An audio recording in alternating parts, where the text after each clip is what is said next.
my name is Dylan Anselmo, and my symposium is about the classic RTS game known as StarCraft. To get started, let's jump back a bit. Let's say 25 years.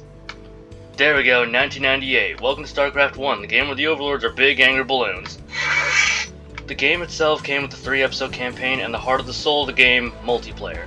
In a nutshell, the game is simple. You have a base, the enemy has a base. It is your job to protect your base and destroy the enemy base. And how you do this is by gathering resources, training combat units, and investing in upgrades.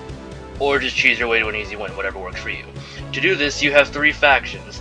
Terrans, aka the Space Military, Zerg, aka Giant Cockroaches, and Protoss, aka the faction where every unit has an extra layer of health for some reason.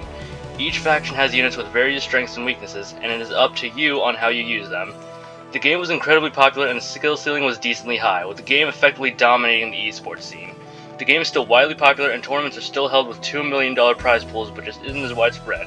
The game at the time though, it was blowing up. So what do you do if your new game is a hit? Add an expansion.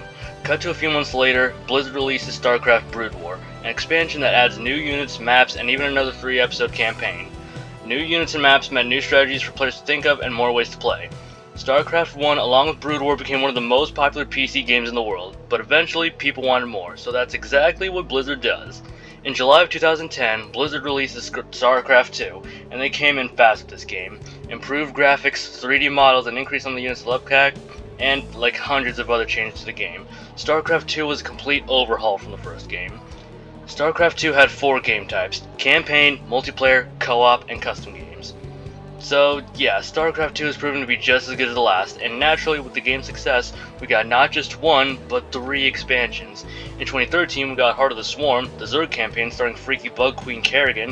In 2015 we got Legacy of the Void, the one where he plays the Protoss Hierarch Artanis. And in 2016 we got Nova Covert Ops, the expansion where he plays Nova, a character who appears like 2 times and never again until this expansion. So, you get it now. StarCraft has become a staple in gaming since the game has sold a total of 11 million copies of the first game and the expansion, and a total of 6 million of the second game before becoming free to play. So anybody can jump into the action right now. Only available on PC though. Sorry console fans. So, that was my symposium on StarCraft. I hope you enjoyed it. I've been Dylan Anselmo, and if you'll excuse me, I need more minerals.